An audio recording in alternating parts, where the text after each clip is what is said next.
Queridos amigos do Ideal Espírita, caríssimos irmãos outros que eventualmente aqui se encontram e que optam por compreender a verdade sob a ótica de outras bandeiras científicas, filosóficas, religiosas, caríssimos e bravíssimos frequentadores, trabalhadores voluntários das variadas casas espíritas aqui representadas, que a serena e permanente paz do Mestre Jesus aqueça os nossos corações, a fim de que possamos aprimorar os nossos atos.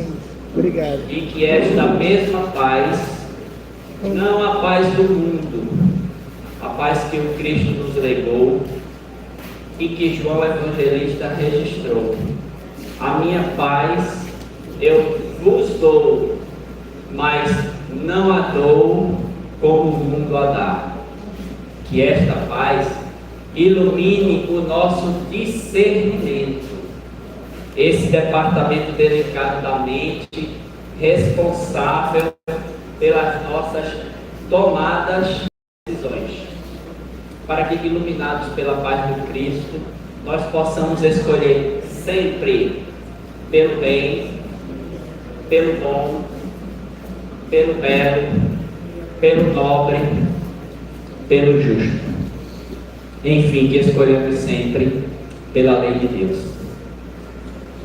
Falar dos tempos são chegados é falar do amor de Deus. Não há, no último capítulo de A Gênesis, o 18, nenhuma notícia para assustar. Os tempos são chegados é a indicação clara de que Deus não nos abandona. Porque quem ama, e Deus ama, sempre encontra pedagogia para a recuperação. Deus irá sempre encontrar uma pedagogia para recuperar cada um de nós. O que está posto em A Gênesis é uma pedagogia de recuperação de espíritos. Teimosos uns, ignorantes outros, rebeldes alguns. Todos, nenhuma ovelha se perderá. Não há notícia catastrófica. Não há notícia do fim do mundo. Há uma mensagem de esperança. Deus nos ama. E porque ama, tem a pedagogia adequada para cada coração. E aplica na medida das nossas condições para enfrentá-las. Cada uma delas. Na questão de número 783 de O Livro dos Espíritos, Kardec interroga os benfeitores da humanidade, que é verdade ainda não os conhece, a respeito da lei do progresso. Este é, na verdade, um capítulo sobre a lei do progresso. E eu gostaria que os amigos acompanhassem na íntegra a resposta que os Espíritos vão dar. Quando dizem, um povo que por ignorância ou rebeldia se mantém emperrado no progresso, que somente por opção escolheu a progressão intelectual, irá receber um impulso divino. Porque a lei de progresso não é uma opção. Aliás, nenhuma lei de Deus é opcional. Leis são determinações. A gente vai progredir. Os tempos estão chegados, significa, em síntese, que a natureza não vai mais esperar a nossa boa vontade para evoluir. O planeta Terra, escola de cada um de nós, irá progredir. Isso é uma determinação. Cabendo somente a nós encontrar condições necessárias para sintonizar com a nova escola que vai surgir das dores, das dificuldades, dos desafios. Os que eventualmente não sintonizarem com a nova configuração terrestre irão ser recolhidos pela misericórdia divina e transformar-se-ão em benfeitores de outros agrupamentos do universo. Benfeitores, eu disse. Porque os que ajudaram a tirar o planeta Terra do mundo primitivo foram espíritos considerados rebeldes em outras esferas, que para aqui vieram, acreditando eles que estavam sendo punidos. Mas na verdade, pelo amor divino, eles estavam mesmo recebendo oportunidade de fazer o bem. Porque punição não consta no dicionário divino. O que consta é amor. O que consta é pedagogia adequada a cada alma. A pedagogia da transformação da Terra em um mundo de prova e expiação para um mundo de regeneração segue parâmetros muito bem delineados pelo Criador, cujos traços, cujas pistas estão postas nos Evangelhos, na codificação espírita. Em síntese, podemos dizer que esse trabalho de transformação pode ser dividido em dois níveis.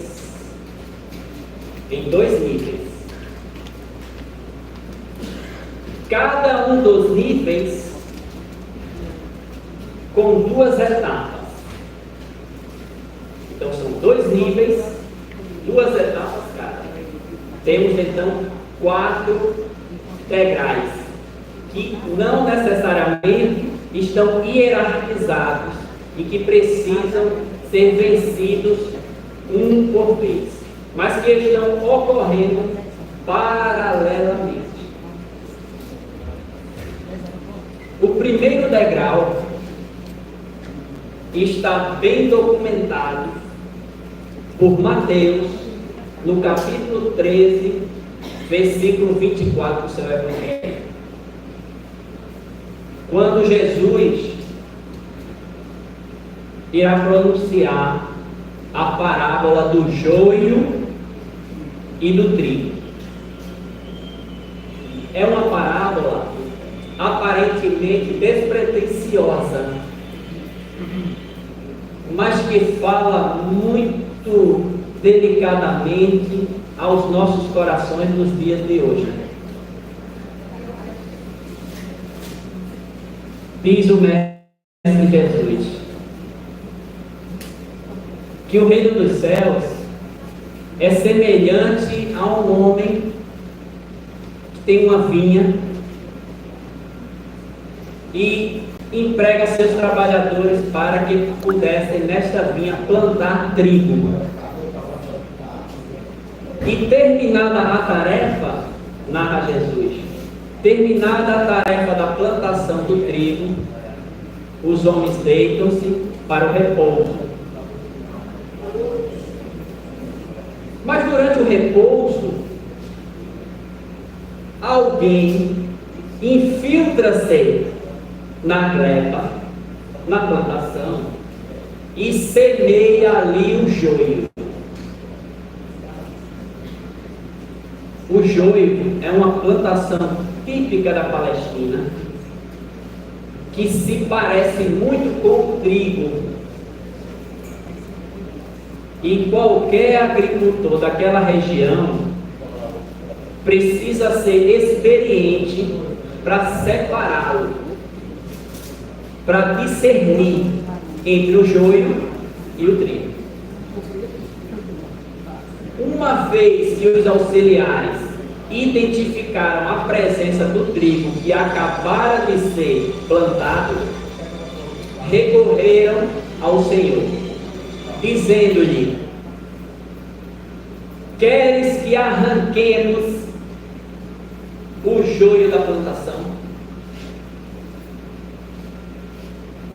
Queres que limpemos, ainda que ele se encontre na raiz, recém-plantado, para que extirpemos definitivamente a erva daninha de nossa plantação?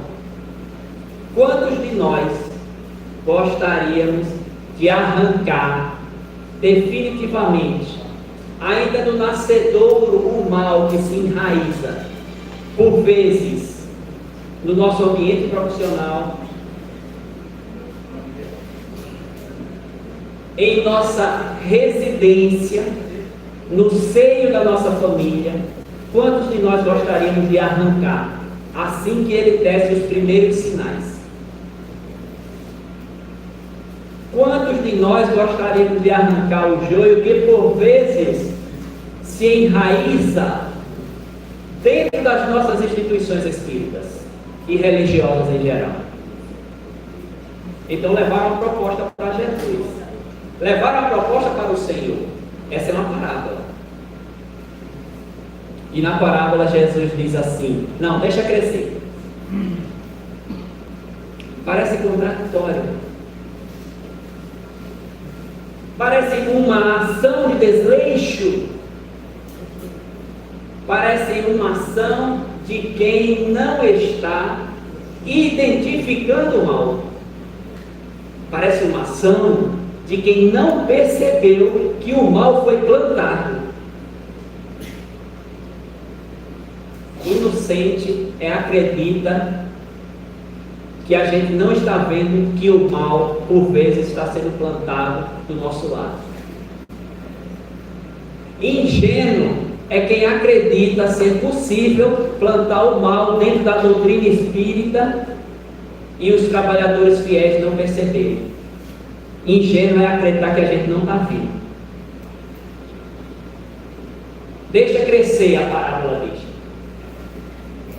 Deixa crescer, porque essa era uma atitude de quem tratava da terra, de quem cuidava do trigo. Espera, diz Jesus, espera a época da ceifa, porque tudo tem um tempo para acontecer. É natural que a gente queira acelerar o movimento de transformação da terra. É natural que quiséssemos que as nossas instituições profissionais, religiosas, familiares atingissem um patamar de tranquilidade, de fraternidade, de harmonia, capaz de nos fazer sentirmos em paz nesses ambientes. Sempre. A gente tem pressa por coisa boa. A gente tem pressa por paz. Mas o Senhor diz: deixa crescer. A primeira etapa do trabalho de transformação do planeta Terra passa pela necessidade de que o mal atinja o ápice. Essa é a resposta que os Espíritos dão à questão 783 de O Livro dos Espíritos. O mal precisa atingir o ápice. Mas para quê? Para que o mal tem que atingir o ápice? Para ele fazer mal a quem faz mal. Porque o mal que me faz mal é o mal que eu faço, não é o mal que me visita. o mal que bate à minha porta sem que eu estava preparado para recebê-lo, é reajuste da natureza, é oportunidade de reequilíbrio com as linhas mestras da evolução divina.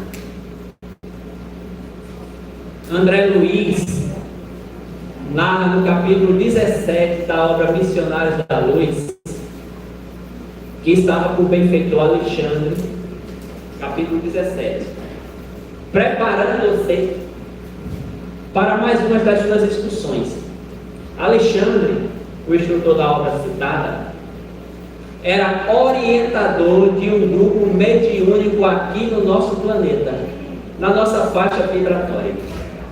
E André Luiz, como estudante, como repórter espiritual que estava sendo na série, o acompanhava a fim de aprender para nos ensinar. E então ele narra que em determinado momento de um colóquio mais amistoso entre ele, Hilário Silva e o benfeitor citado, aproxima-se uma mãe, também desencarnada, que pedia assistência para seu filho, dizendo que por ele já tinha feito e já estava há 10 anos orando para que ele tomasse o caminho do bem. E por 10 anos ele ainda escolhia as fieiras da rebeldia. Alexandre, muito calma e serenamente, olha para aquela senhora, para uma mãe. A gente precisa olhar diferente para as mães. A gente precisa olhar diferente para as mães. Ele olha para aquela mãe e pergunta: mas ele já deu sinais de cansaço? Ela disse: já. Ele já não sente mais a mesma satisfação em fazer o mal. Ele já está começando a sentir um enfado no mal que faz, embora ainda faça. Quando o mal atinge o ápice, ele começa a fazer mal a quem faz mal.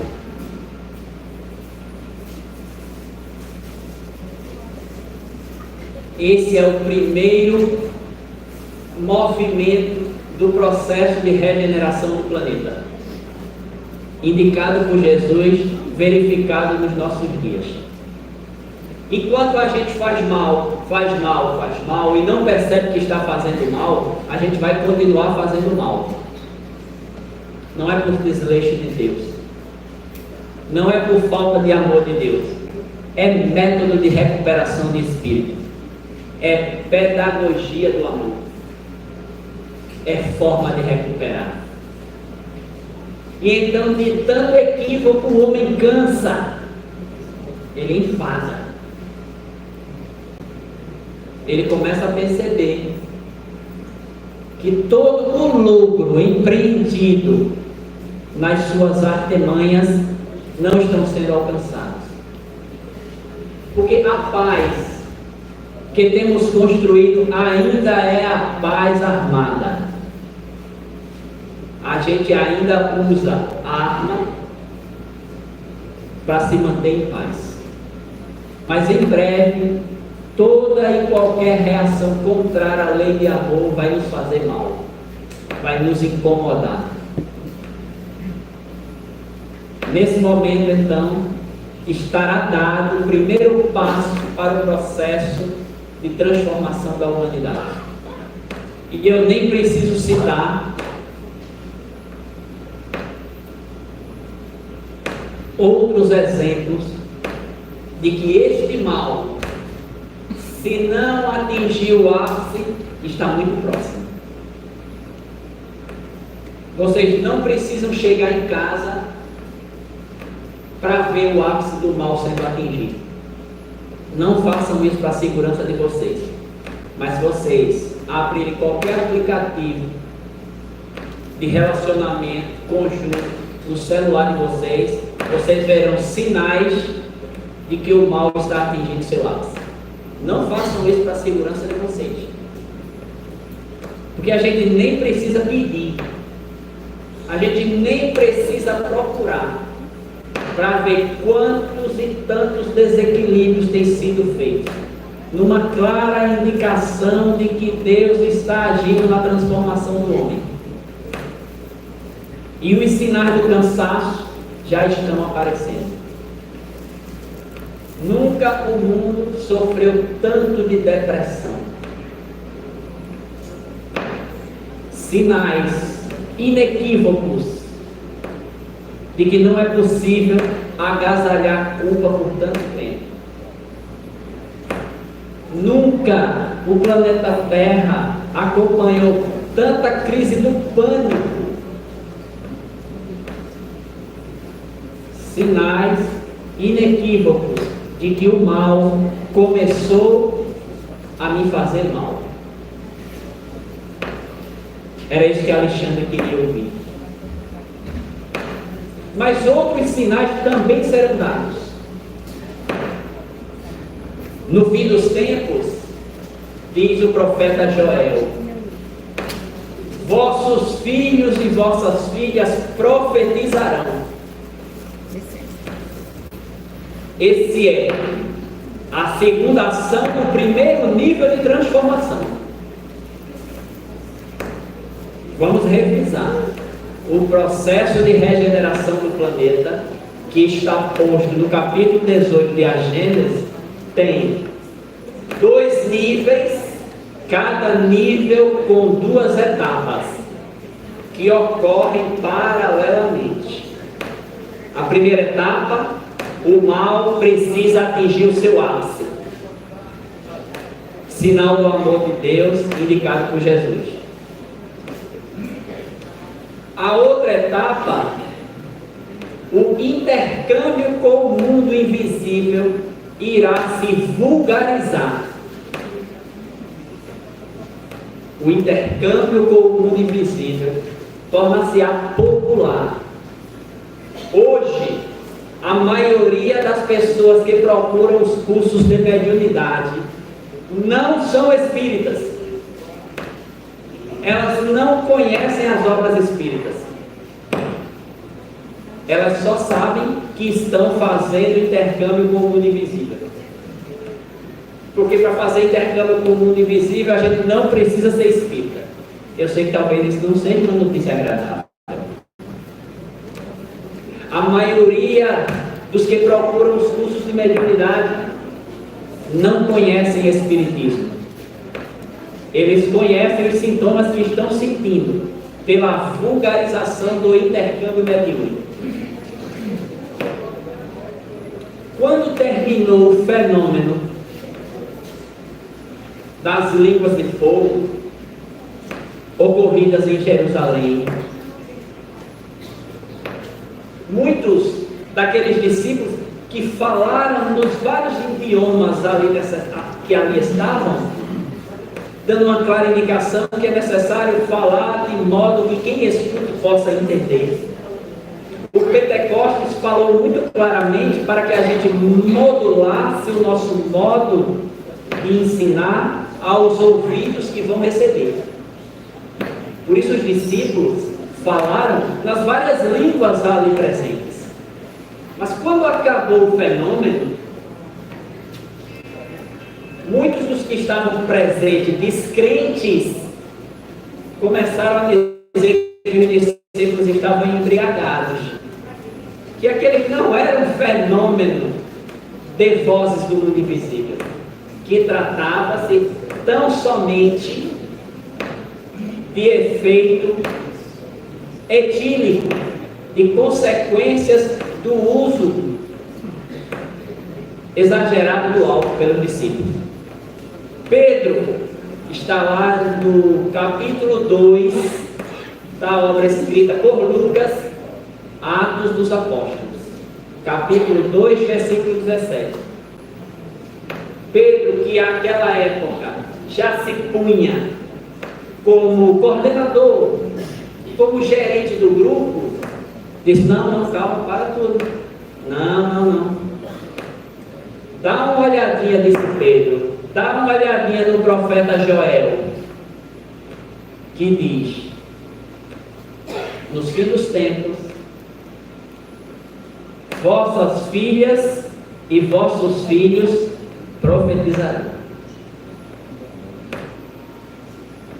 Emmanuel, no capítulo 10 da obra Caminho, Verdade e Vida, ao comentar essa defesa de Pedro, que foi uma defesa, Pedro estava defendendo o direito do intercâmbio com o mundo invisível, que em nossos tempos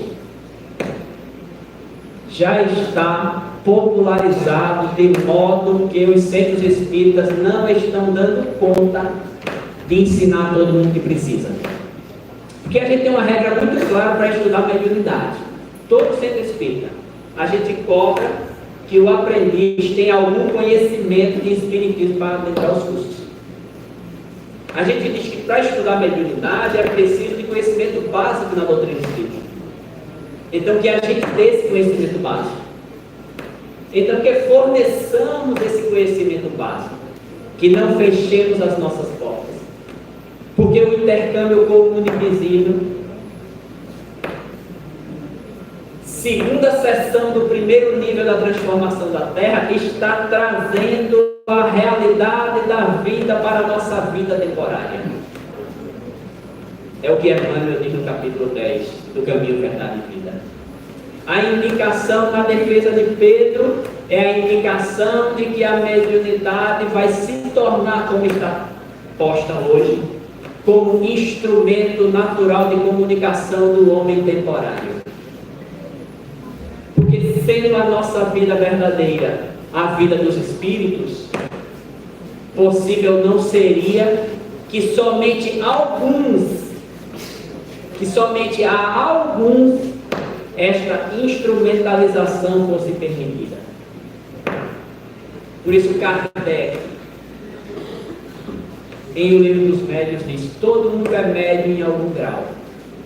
Não existe tarefa mediúnica não existe tarefa na casa espírita que não seja mediúnica em algum grau. Todo trabalhador espírita, em particular, é intermediário do mundo dos espíritos. Porque não tem centro espírita sem espírito. De vez em quando a gente cai nessa ilusão, né? Vamos fazer um centro espírita sem espírito.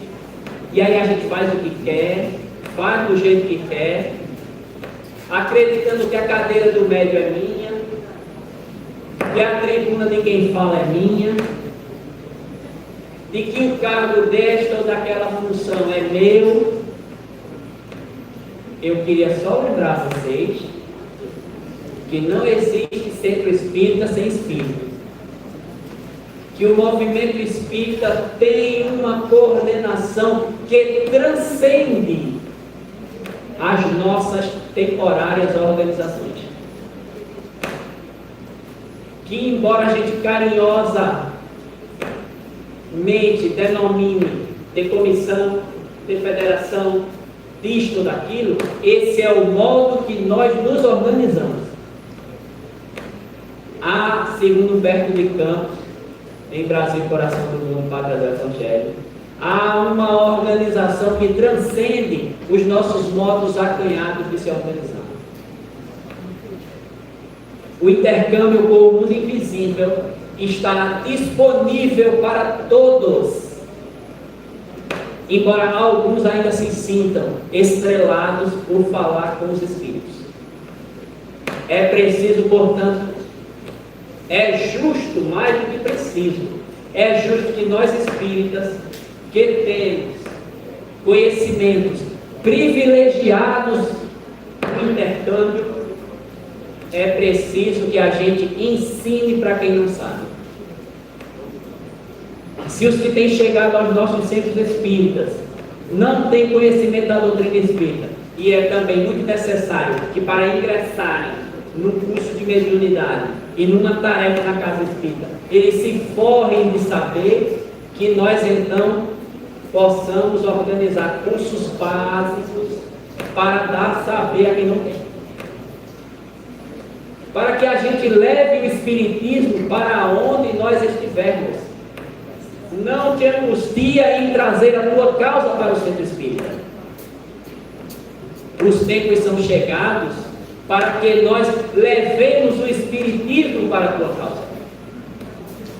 É preciso levar a doutrina espírita para a causa que a gente defende, onde quer que estejamos.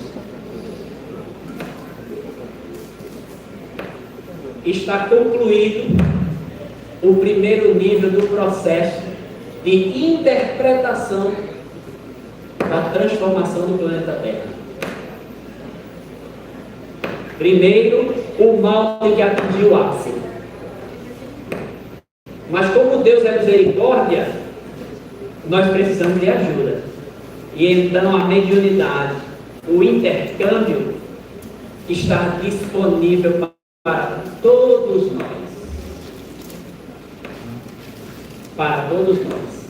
Mas como o progresso não é uma opção, a gente pode até estacionar, mas o planeta Terra não pode esperar por nós. A escola Terra não pode esperar por nós. Segundo a doutrina espírita, ela vai caminhar.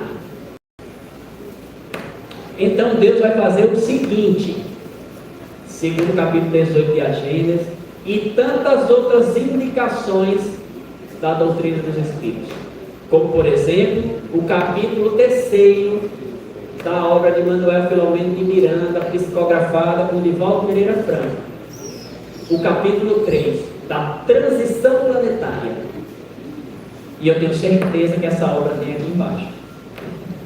Se não tiver, Carlos vai providenciar as pressas para a gente comprar. Qual é o método no nível 2 que Kardec já indicou na Gênesis e que Miranda vai descortinar, vai detalhar em transição planetária? O método é simples, é muito simples. A gente já conhece essa pedagogia. É a pedagogia da emigração e da imigração de espíritos. Então tu tens um grupo de alunos, e eu sei que aqui tem professores, porque em todo campo tem um professor. Pense numa raça. É difícil chegar num lugar onde não tem um professor. Então tu tens um grupo de alunos com muita energia. Vocês entendem a energia que eu quero dizer. Para quem não é professor, deixa eu detalhar. Muito travesso. Então tu tem um grupo de 20 alunos. 20 alunos energéticos, ativos, que não deixam as coisas que deviam acontecerem. 20. E um só, naquele grupo, tentando fazer algo de bom para melhor. Coitado, né? Coitado. Porque os 19 outros vão literalmente trucidá-lo. Experimente fazer o bem na sua repartição profissional. Não faça não, é só para ilustrar a palestra. Experimente na sua repartição profissional perdoar. Não faça isso não, pelo amor de Deus, é só para ilustrar a palestra. Porque se você ousar perdoar na sua repartição profissional, você corre o risco, se não for estatutário, de ser demitido. E eu não estou brincando nessa parte. Eu não estou. A gente vive num grau de relacionamento em que o perdão não faz parte dos erros. E não é possível compreender que alguém possa errar. A gente só compreende que nós possamos errar, que o outro nunca. Então, coitado de quem tenta fazer o bem ainda hoje no nosso planeta. Coitado. Mas Deus está fazendo o seguinte: porque o processo de transição do planeta Terra, anunciado em A Gênesis, não é obra da Comissão Estadual do Espiritismo. Também não é obra da Federação Espírita Pernambucana. E não é obra de nenhuma casa espírita aqui representada, é obra de Deus. A transição planetária é obra de Deus. Então Deus está fazendo o seguinte: Ele está carinhosa e amorosamente convidando esses espíritos cheios de energia a se retirarem da sala. Venha cá, meu amor. Porque todos são olhados por Deus com amor. E Deus vai carinhosamente pondo um a um nos próprios braços. Quando toda aquela comunidade precisa ser transferida, diz Manuel Filomeno de Miranda na obra citada, no capítulo indicado, toda a comunidade é transportada para uma outra faixa de frequência. Por quê? Porque a escola vai evoluir. Porque não tem mais tempo. A escola precisa avançar de nível. Então Deus vai convidando carinhosamente cada um daqueles energéticos espíritos que ainda insistem no mal, na ignorância e na rebeldia, a retirarem-se da sala e transferindo-os para um ambiente onde eles possam ser úteis, porque não existe inatividade no universo. Castigo é o olho de quem vê. Castigado é o meu modo deturpado de entender a divindade. Transferindo-os para locais onde eles possam desenvolver as comunicações entre grupos, onde eles possam implementar técnicas de plantação, de colheita avançado para aquele grupo, onde eles possam ser benfeitores. Deus transforma transviados em benfeitores, dentro do nível da possibilidade de ajudar que cada um tem. Você é útil exatamente na tarefa que está colocada dentro da casa espírita. Não tente fazer um serviço que não foi reservado para você. Não almeje degrau que você não está preparado para trilhar. Cada alma é caridosa e delicadamente orientada pelo próprio Deus a fazer esta ou aquela tarefa. Nota que aquele único da nossa sala, que estava quase esmagado pelos 19, agora está começando a ter espaço para fazer o bem. Os companheiros da doutrina espírita, que reencarnaram primeiro que nós, vão lembrar que um evento como esse teria provavelmente a presença de uma autoridade policial ali no canto. Muitas casas espíritas foram fechadas pelas forças policiais em tempos atrás. O movimento do bem era quase esmagado pelo medo. Mas hoje as pessoas aplaudem o movimento espírita, o movimento do bem. Hoje as pessoas favorecem mesmo sem fazer parte dele. O que é que significa isso?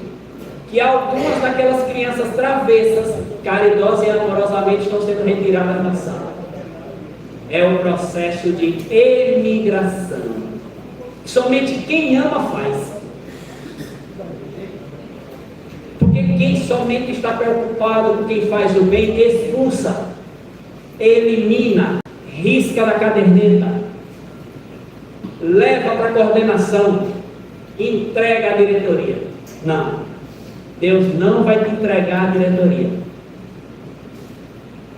O próprio vai nos pegar no colo e levar para um local do universo onde a gente possa ser útil. E então, no último nível desse processo de transição, no último degrau, que tem 2 níveis, 2 sessões em cada, vai começar a ocorrer, e já está ocorrendo, a imigração. Ou seja, milhões de espíritos, diz Manuel Filomeno de Miranda. Não é um nem dois, não. Milhões de espíritos estão reencarnando, e aí a gente pode dizer reencarnando, porque eles nunca estiveram no planeta Terra. Eles estão encarnando.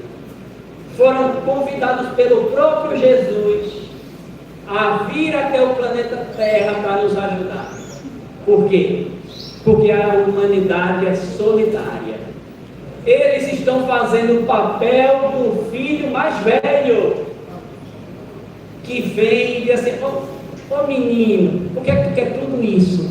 Tu é um só. Vem cá, como os irmãos mais velhos, conscienciosos fazem. Vem cá, deixa eu te dizer uma coisa. Por que tu está fazendo tanta questão que a tua foto apareça no Instagram? Tu está querendo se destacar por quê? Quem tem que se destacar é o bem, e não quem está tentando fazer. Quem tem que ganhar notoriedade são as nossas práticas no bem. O bem precisa de divulgação. Quem está tentando fazer o bem, nenhuma. Então, esses imigrantes que não têm vinculação moral com o planeta Terra, porque aqui nunca tiveram, eles vêm com muito amor, como o irmão mais velho, ajudar a educar os mais novos. E quem tem irmão mais novo sabe como é sofrido. Porque sempre sobra para o mais velho. Você é mais velho, compreenda seu irmão. Você é mais velho, deixa ele fazer primeiro. Eu tenho duas meninas e é exatamente assim. Ela é pequena. Nossa, como é difícil ser irmão mais velho. Mas eles estão vindo amorosamente para nos ajudar. E talvez eles já estejam chegando em nossas casas espíritas. A gente já preparou o nosso departamento de infância e juventude para recebê-los. A gente já equipou os evangelizadores de conhecimento para que a gente possa recebê-los carinhosamente para nos ajudar a transformar o planeta Terra. Eles nascerão nos centros espíritas, nas igrejas apostólicas, católicas, romanas, nas ortodoxas, nas de orientação protestante, nos centros de orientação africanista. Eles irão até os centros materialistas da ciência comum acadêmica, porque a Terra é o templo divino. A Terra é o dobro de Deus que passa pelo processo de transformação. E todo esse movimento, diz Kardec, fará com que nós possamos, de fato, estabelecer o reino da fraternidade no planeta. Todo esse movimento fará com que a gente volte a ser a essência divina quem somos. Porque nós somos a essência de Deus. Nós somos fraternidade por excelência. Deixa eu só te dizer que quando a gente estagiávamos nos átomos, que segundo o livro dos Espíritos nós por lá também passamos, ainda sem a consciência que temos, ainda sem a individualização que somos, deixa eu te dizer que lá já há o movimento de fraternidade. É para esse movimento de retorno à fraternidade que estamos sendo convidados. Diz Kardec no capítulo 18 da Gênesis. Pega uma molécula de sódio e uma molécula de cloro. Juntas, elas formam. Tu pega um átomo de sódio, um átomo de cloro, e juntas, elas formam uma molécula de sal. O sal de cozinha, porque tem outros tipos de sais. O NaCl, o cloreto de sódio. Mas deixa eu te contar uma particularidade dessa junção entre sódio e cloro, que foi percebida por Lewis, talvez o maior químico dos Estados Unidos. Lewis era tão espetacular que ele começou a graduação dele em Harvard com 17 anos e com 24 ele já era doutor da universidade. Até meados do século XX, a química era a obra da Europa. E Lewis trouxe a química e colocou a química norte-americana nos píncaros da academia. Porque Lewis percebeu que os átomos, eles se organizam de um jeito interessante. Seus elétrons vão se organizando de dentro para fora, como se fossem camadas. Mas que essas camadas precisam estar totalmente completas. Para quê? Para que eles se estabilizem, para que eles se harmonizem do ponto de vista químico. O Na, o sódio, ele sozinho não encontra harmonia, porque na sua camada mais externa, que os acadêmicos gostam de chamar de camada de valência, eles têm um elétron somente nessa camada de valência. Ao lado do sódio, existe um outro átomo chamado de cloro, que para manter-se em estabilidade, para manter-se estável, precisaria ter na sua camada mais externa 8 elétrons. Mas, para nossa tristeza, a natureza nos compôs com apenas 7 na camada de valência. Ou seja, sódio e cloro sozinhos não encontram a estabilidade da felicidade de um mundo harmonizado de paz. Eles não encontram o equilíbrio moral. E então eles resolvem atender à sua essência divina, que sem consciência os aproxima. E vocês já devem estar imaginando o que é que vai acontecer. Porque o excesso do sódio será transferido para o cloro. E então a sua camada de valência agora fica totalmente completa. A anterior agora tem 8 elétrons. O sódio está harmonizado, mas não porque ganhou alguma coisa. Não porque comprou algum desses bens úteis e necessários, porém temporários, mas porque cedeu o excesso de vida. E o cloro, que necessitava somente de um elétron, quantos precisam? Somente de um sorriso, somente de uma palavra de orientação para se harmonizar. E o sódio, então, ao doar para o cloro o elétron que lhe faltava, promove, segundo Lewis, uma ligação, que ele chamou de ligação iônica. Ligação iônica. É aquela em que um átomo doa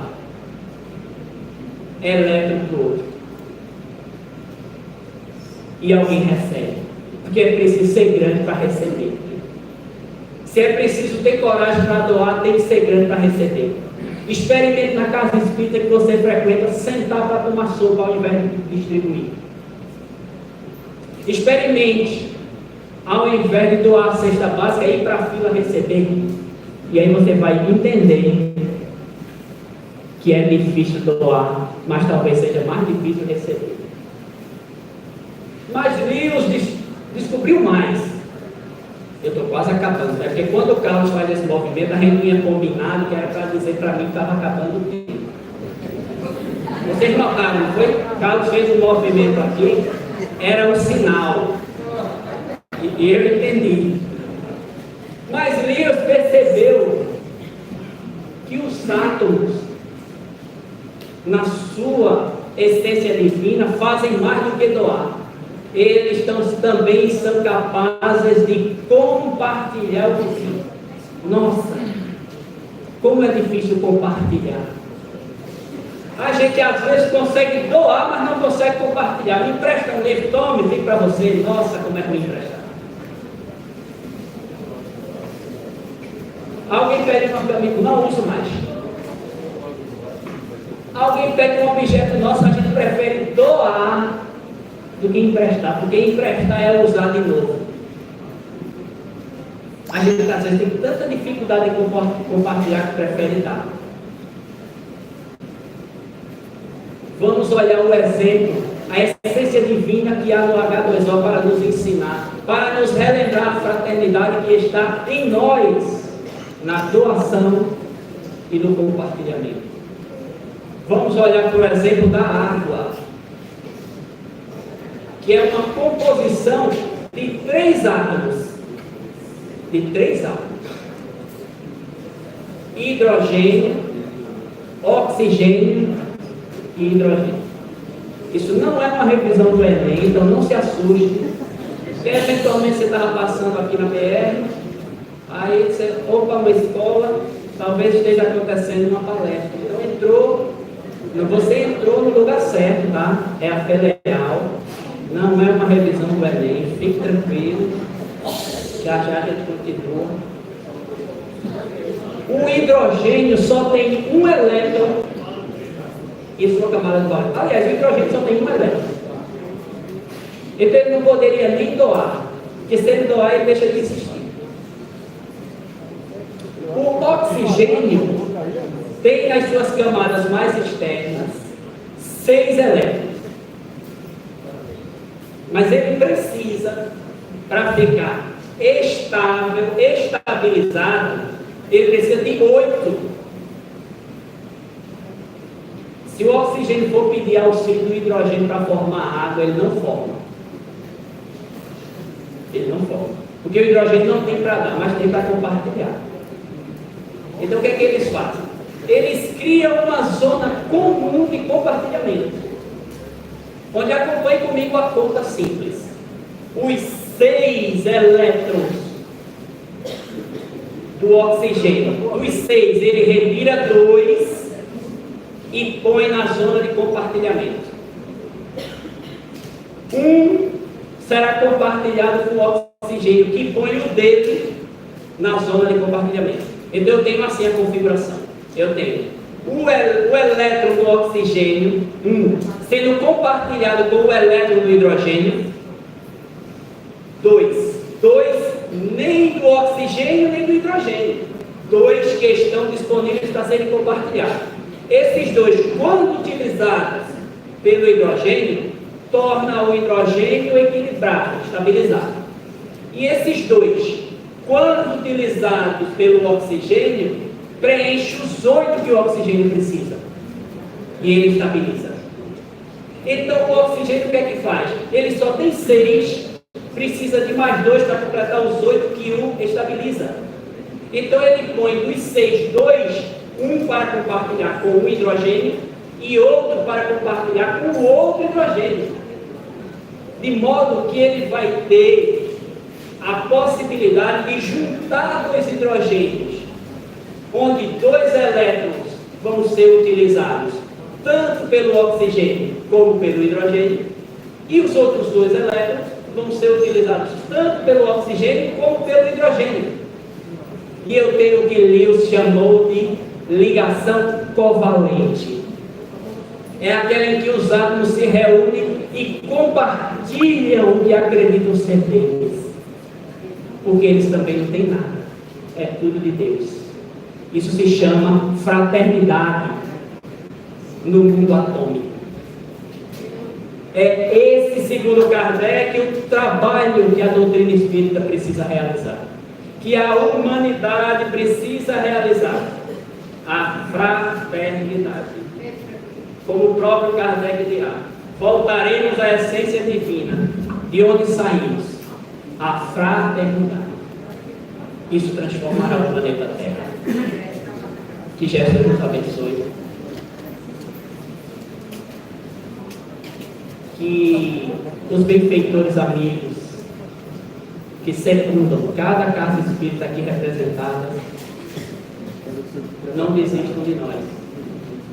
Que a gente possa efetivamente ser intermediários dessa possibilidade chamada mediunidade, que vulgarizada está, mas que precisa de educação, estudo, orientação.